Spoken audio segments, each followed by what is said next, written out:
तो friends welcome back to our channel. और आज की इस स्पेसिफिक वीडियो में मैं बताने वाला हूं परफेक्ट स्ट्रेटेजी या फिर प्लान बोल लो फॉर मोई 25 स्टूडेंट्स, जिनको सितंबर 25 स्टूडेंट्स भी फॉलो कर सकते हैं। और थोड़ी इंटर के लिए भी बातचीत कर लेंगे। So let's get started. So students, may examination के लिए अभी 3 मंथ्स है और इन 3 मंथ्स को आपको काफी एफिशिएंटली यूज करना है जिससे कि आपका एग्जाम है वो क्लियर हो सके। सबसे पहले अपन बात करते हैं फर्स्ट पेपर के बारे में। जो फर्स्ट पेपर है वो है अकाउंट्स का। गाइस, सबसे पहले आपको अकाउंट्स में पूरा स्टडी मटेरियल को गो थ्रू करना है। कम से कम आपको 3 टाइम पूरे स्टडी मटेरियल्स के क्वेश्चंस को प्रैक्टिस करनी है। सबसे पहले जब आपका टीचर करवाए तब कर लो प्रैक्टिस, और 2 टाइम सेल्फ प्रैक्टिस करनी है। जब आप पूरे स्टडी मटेरियल को प्रैक्टिस कर लो तब आपको शिफ्ट होना है पीवाईक्यूज के ऊपर, और कम से कम 4 to 5 अटेम्प्ट्स के आपको पीवाईक्यूज करने हैं।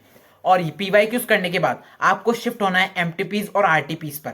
अब आप बोलोगे कि एमटीपी और आरटीपी स्पेसिफिकली कितने अटेम्प्ट करने हैं। गाइस, मेरी बात मानो तो आप अपने अटेम्प्ट के कर लेना। सबसे पहले आप अपने अटेम्प्ट के एमटीपी और आरटीपी करना। अगर आप पिछले कुछ अटेम्प्ट्स के नहीं करोगे तो भाई चल जाएगा। जैसे कि आप जनवरी के आरटीपी और एमटीपी नहीं करोगे तो चल जाएगा, लेकिन पीवाईक्यू जरूर कर लेना। अपने अटेम्प्ट के ही आरटीपी और एमटीपी करते हो तो बहुत है। अकाउंट्स में तो मैं केवल अकाउंट्स की बात कर रहा हूं। पहले मैं कुछ स्टूडेंट्स के डाउट का आंसर करने वाला हूं। काफी सारे स्टूडेंट्स मुझसे पूछते रहते हैं best faculty for CA foundation examination and for CA inter examination है। मेरे हिसाब से आपके लिए सबसे बेस्ट चॉइस रहेगी सीए वाला बाय पीडब्ल्यू।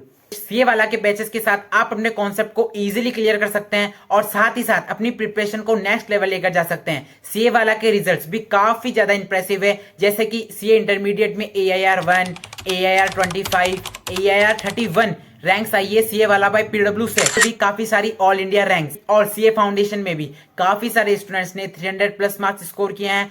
यानी कि जो सीए वाला है उनके रिजल्ट्स काफी स्ट्रांग है और उन्होंने सीए इंडस्ट्री में अपना नाम काफी प्रोमिनेंट किया है।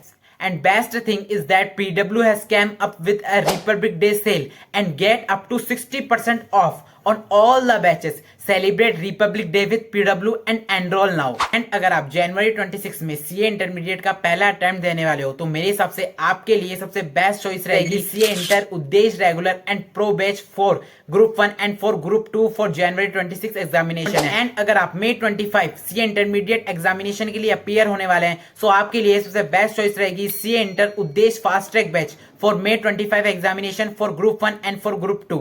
एंड जो बच्चे सीए फाउंडेशन के लिए प्रिपरेशन कर रहे हैं सो उनके लिए सबसे बेस्ट चॉइस रहेगी सीए फाउंडेशन संपूर्ण pro and regular batch for May 25 examination for September 25 examination है। और साथ ही साथ इन बैचेस में आपको मिलेगा India top faculties, live and recorded classes with unlimited views, 24/7 doubt support, daily test and weekly assignments. And if you go for a pro batch तो आपको वो एडिशनल फीचर्स मिलते हैं like hard copy books for all subject, subjective test series with analysis and access to all upcoming batches. And इस video के बाद आप इन batches को चेकआउट करना बिल्कुल भी मत भूलना। और अगर आप मेरे कोड को यूज करते हो तो आपको मिलता है एडिशनल 200 रुपीज का off. So yes, go and check it out now.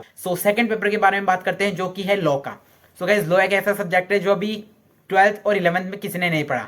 Yes, ये एक न्यू सब्जेक्ट है और न्यू सब्जेक्ट के लिए आपको कुछ एक्स्ट्रा एफर्ट्स तो डालने ही पड़ेंगे। गाइस, लॉ के लिए मैं बताना चाहता हूं कि सबसे पहले आप पूरे स्टडी मटेरियल को गो थ्रू करो, पूरे स्टडी मटेरियल के कॉन्सेप्ट को समझो, अच्छे टीचर से समझो, और साथ ही साथ आप जब कॉन्सेप्ट को रीड करो, जब आप कॉन्सेप्ट को लर्न करो, कीवर्ड्स को लर्न करो, तो उसकी राइटिंग प्रैक्टिस डेली करो। एटलीस्ट आप 2 या फिर 3 पेजेस की राइटिंग प्रैक्टिस करो डेली। जैसे कि मैं आपको बता देता हूँ राइटिंग प्रैक्टिस कैसे करनी है 2 to 3 पेजेस की। ये एक पेज है, तो ये एक पेज हो गया, और ये सेकंड पेज हो गया, और ये थर्ड पेज हो गया, और ये फोर्थ पेज हो गया। ये गाइस, आपको इतने पेजेस की राइटिंग प्रैक्टिस करनी है डेली। मतलब आप 2 पेजेस सिंगल ले सकते हो राइटिंग प्रैक्टिस के लिए। आप क्वेश्चन के हिसाब से भी कर सकते हो, लेकिन यहाँ कोई क्वेश्चन बहुत ज्यादा बड़ा होता है तो कोई क्वेश्चन बहुत ज्यादा छोटा होता है। आप पेजेस के हिसाब से राइटिंग प्रैक्टिस कर लो, बहुत हो जाएगी। तो राइटिंग प्रैक्टिस करनी है वो मैं तब की बात कर रहा हूँ जब आप कॉन्सेप्ट को ग्रैब कर रहे हो, जब आप कॉन्सेप्ट समझ रहे हो, उस टाइम की बात कर रहा हूँ। लेकिन जब आप पूरा कॉन्सेप्ट समझ लो, पूरा आपका सिलेबस कंप्लीट हो जाए, तब आपको डेली राइटिंग प्रैक्टिस करनी है। काफी सारे क्वेश्चन की 4 to 5 क्वेश्चन की आपको डेली राइटिंग प्रैक्टिस करनी है, जिससे कि आपके जो कॉन्सेप्ट है वो आपके माइंड में सेट हो जाए और आप जब एग्जाम लिखने जाओ तो भाई आपके हाथ लड़खड़ाए नहीं, मतलब कहाँ पे नहीं। गाइस, आपको राइटिंग प्रैक्टिस डेली करनी है लॉ में। और अब बात करते हैं लॉ में पीवाईक्यूज, आरटीपी और एमटीपी के बारे में। सो गाइज मैंने अकाउंट से बोला कि आपको अपने अटेम्प्ट के एमटीपी आरटीपी करने हैं, लेकिन मैं लॉ में बोलना चाहूंगा जितना हो सके उतने लगाओ, एमटीपी लगाओ, आरटीपी लगाओ, पिछले अटेम्प्ट्स के, आपके अटेम्प्ट्स के पीवाईक्यूज लगाओ भाई, जितना हो सके ना लॉ में उतने क्वेश्चन को गो थ्रू करो।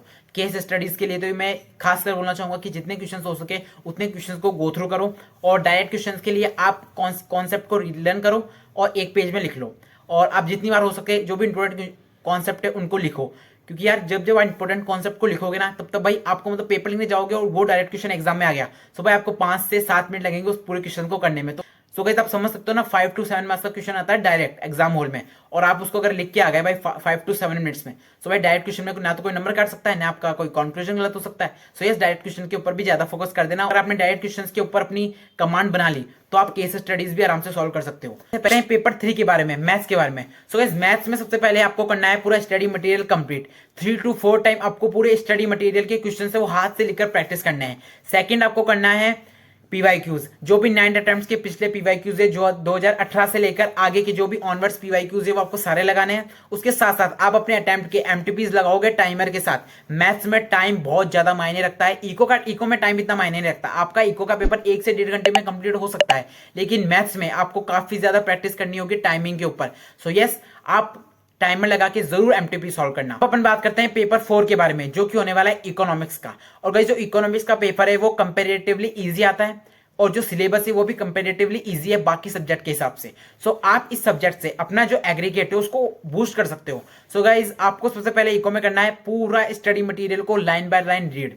लाइन बाय लाइन रीड करने के बाद आप नोट्स बना सकते हो। अगर आप नोट्स नहीं बना रहे हो, आपके पास टाइम नहीं है, सो आप जो स्टडी मटेरियल है उनमें जो इंपॉर्टेंट कीवर्ड्स है उनको हाईलाइट कर सकते हो। हाईलाइट करने के साथ साथ आपके जो इंपॉर्टेंट कीवर्ड्स है, जो इंपॉर्टेंट लाइंस है, जो इंपॉर्टेंट ग्राफ्स है, उनकी भी प्रैक्टिस करते रहनी है, उनको भी रिवाइज करते रहना है, ताकि आप जब एग्जाम आए तो उन सबको भूलो नहीं। सो यस रिवाइज करते रहना, लाइन बाय लाइन रीडिंग करते रहना, नोट्स बना लेना। अगर नोट्स बनाने का टाइम नहीं है तो बुक्स में ही आप अंडरलाइन कर सकते हो। जो आपको बताया ये आप फॉलो करते हो चारों सब्जेक्ट में, तो अगर आपको पास होने से तो कोई भी नहीं रोक सकता, क्योंकि मैं मेरे एक्सपीरियंस से बता रहा हूं। मैंने भी कुछ गलतियां करी थी जो मुझे अब पता लग रहा है, जैसे कि अकाउंट्स में एमटीपी सॉल्व करना। भाई मैं कह रहा हूं भाई बिल्कुल भी जरूरत नहीं है। पीवाईक्यू लगा लिए बहुत है, स्टडी मटेरियल लगा लिया बहुत है, पीवाईक्यू ज्यादा लगाओ एमटीपी के मुकाबले। और इको में एमटीपी सॉल्व करना, ये गाइस इको में एमटीपी करने की भाई कोई भी जरूरत नहीं है। और हाँ आप इको में क्वेश्चन प्रैक्टिस कर सकते हो, first of all question bank से कर सकते हो, और बाकी आप स्टडी मटेरियल है वो क्वेश्चन को जरूर प्रैक्टिस कर लेना, और बाकी आप पीवाईक्यूज को भी प्रैक्टिस कर सकते हो। इको और अकाउंट्स में आपको एमटीपी भाई देखने की भी जरूरत नहीं है पिछले अटेम्प्ट्स के, तो इस अटेम्प्ट के देख लो अपने वाले के, लेकिन आप पिछले अटेम्प्ट देखने की कोई भी जरूरत नहीं है। लेकिन लॉ एंड मैथ्स में आप जरूर प्रैक्टिस कर लेना तीनों की, आरटीपी, एमटीपी और पीवाईक्यूज की। तो यस गाइज मैं मिलता हूं आपको नेक्स्ट वीडियो में ऐसी ही किसी, और अगर आपको अभी भी कोई भी डाउट हो तो इंस्टाग्राम पर आप मेरे को मैसेज कर सकते हो, मेरा टेलीग्राम ग्रुप को ज्वाइन कर सकते हो for latest PYQ, RTP, MTP के लिए। एंड इस चैनल को सब्सक्राइब कर सकते हो ऐसी interesting tips, tricks, study blogs के लिए। सो मैं मिलता हूं आपको नेक्स्ट वीडियो में, तब तक के लिए bye bye, sayonara, peace out.